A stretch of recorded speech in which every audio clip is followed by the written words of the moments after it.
Bonjour. Le 12 septembre 1944, à Montbard, en Côte d'Or, on assiste à un événement d'importance de premier ordre dans la libération militaire du territoire français.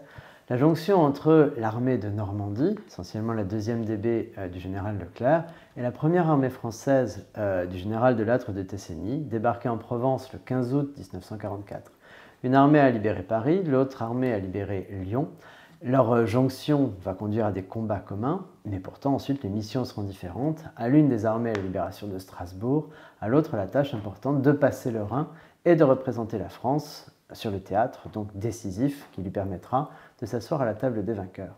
Alors avec Aymar, ma première question, finalement, est-ce que après la libération de Paris, sur le plan militaire et sur le plan opérationnel, le plus dur, peut-être le plus meurtrier dans le domaine militaire, n'est pas encore devant ? Bien sûr, le plus dur reste à faire pour Leclerc et la 2e DB, donc qui mettent cap à l'est dès la libération de Paris, libération de Metz, de Strasbourg, entre-temps combat très meurtrier dans les Vosges. Et là, cette 2e DB fait montre de l'esprit cavalier de Leclerc. C'est le chic, l'allure et l'allant, qui est la définition de l'esprit cavalier par Lyautey, et avec des manœuvres d'une très grande hardiesse, notamment dans les Vosges autour de Gérardmer, qui d'ailleurs sont encore enseignées dans les écoles militaires et les académies militaires, y compris aux États-Unis. Et donc l'objectif, c'est la libération de Strasbourg. Il semble qu'il y ait eu un peu une course de vitesse entre De Lattre et Leclerc pour la libération de Strasbourg. Et finalement, c'est Leclerc qui arrivera le premier. Voilà. C'est à ce moment-là que l'amiral Philippe de Gaulle s'illustre, justement, dans le cadre de la 2e DB. Voilà, là, on a dans la 2e DB l'amiral de Gaulle qui s'illustre. Après s'être illustré au Palais Bourbon pour la reddition du Palais Bourbon. Et donc, ce sont des soldats magnifiques. Et on a Jean Gabin aussi, qui est de cette chevauchée, si je puis dire, fantastique, mais hélas, très meurtrière.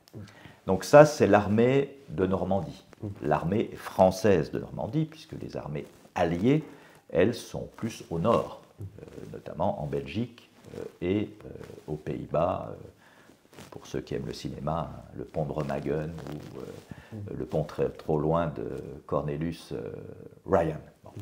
Et puis on a le sud. Donc c'est l'armée de Lattre qui débarque en Provence le 15 août 1944, qui remonte le Rhône, qui libère assez rapidement Grenoble, Lyon, mais après Lyon, les choses se compliquent, notamment après avoir traversé la Franche-Comté.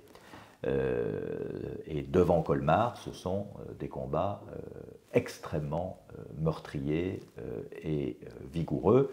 Et l'objectif de cette première armée, c'est d'aller en Allemagne, de traverser le Rhin, et ensuite de libérer Karlsruhe et d'aller jusqu'en Bavière.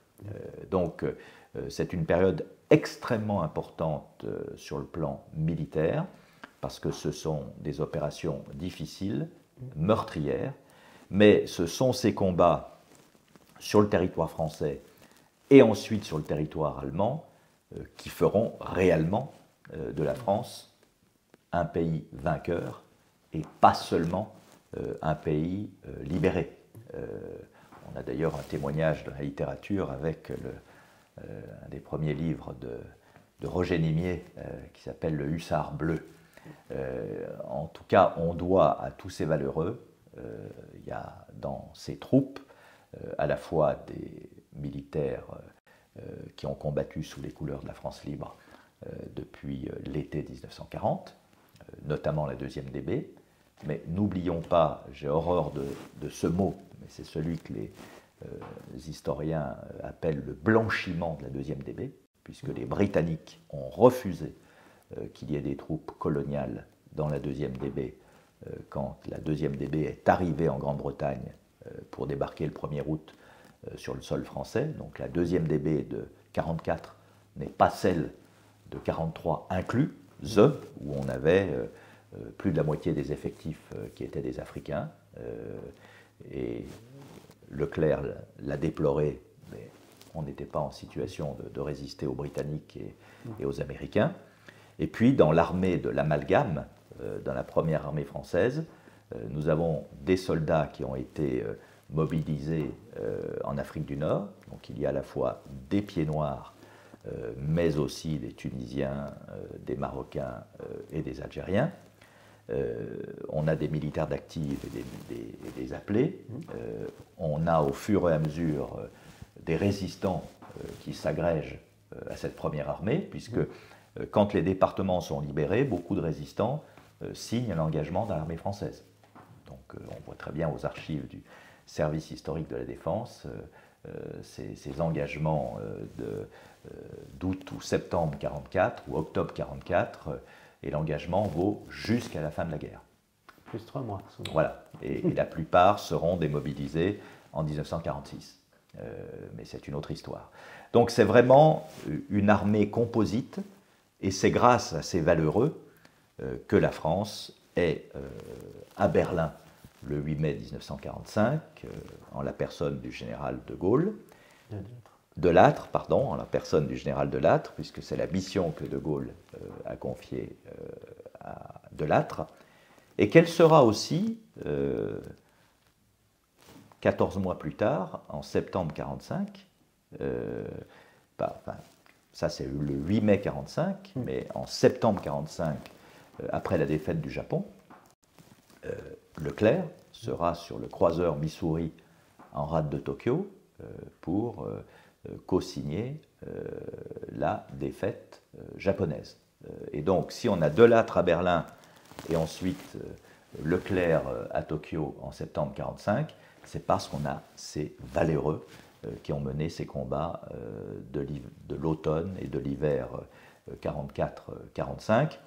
Je précise enfin que cet hiver a été l'un des plus terribles, notamment janvier-février 1945, il fait jusqu'à moins 30 dans l'Est, et il y a cette offensive de janvier 1945 du général von Rundstedt dans les Ardennes, avec la volonté de reprendre Strasbourg également.